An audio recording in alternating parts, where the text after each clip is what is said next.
क्या आपने किसी ऐसे गांव के बारे में सुना है जहां का मुखिया खाना तो किसी और देश में खाता है और सोने के लिए किसी और देश में जाता हो? अगर आपने कुछ ऐसा नहीं सुना है तो बने रहिए वीडियो के अंत तक। और हाँ दोस्तों, वीडियो को लाइक करना बिल्कुल ना भूलें। दोस्तों, हम आपको बता दें कि ऐसा अनोखा गांव भारत में ही मौजूद है। यह गांव जितना खूबसूरत है उतना ही अनोखी यहाँ की कहानी भी है। इस गांव का नाम है लोंगवा, जिसका आधा हिस्सा भारत में पड़ता है और आधा म्यांमार में। इस गांव की एक खास बात यह है कि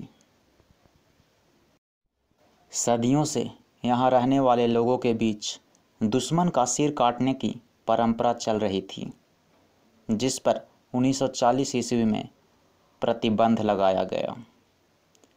लोंगवा गांव नागालैंड के मोन जिले में घने जंगलों के बीच म्यांमार सीमा से सटा हुआ है और ये भारत का आखिरी गांव है।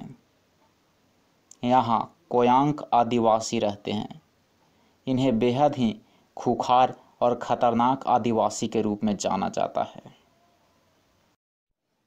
अपने कबीले की सत्ता और जमीन पर कब्जे के लिए वो अक्सर पड़ोस के गांव से लड़ाइयाँ करते थे।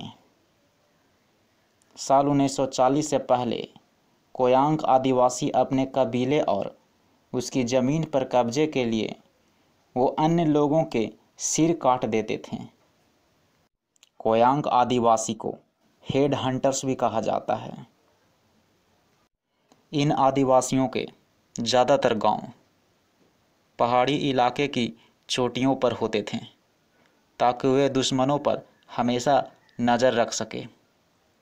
कहा जाता है कि इस गांव को दो हिस्सों में कैसे बांटा जाए, इस सवाल का जवाब नहीं सूझने पर अधिकारियों ने तय किया कि सीमा रेखा गांव के बीचों बीच खींची जाएगी और इस सीमा रेखा की वजह से गांव को दो हिस्सों में बांट दिया गया।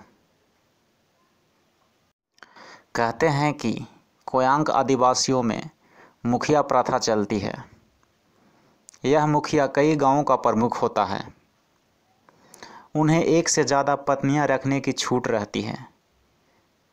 फिलहाल जो यहाँ का मुखिया है उसकी 60 बीवियां हैं। भारत और म्यांमार की सीमा इस गांव के मुखिया के घर के बीचों बीच से होकर गुजरती है।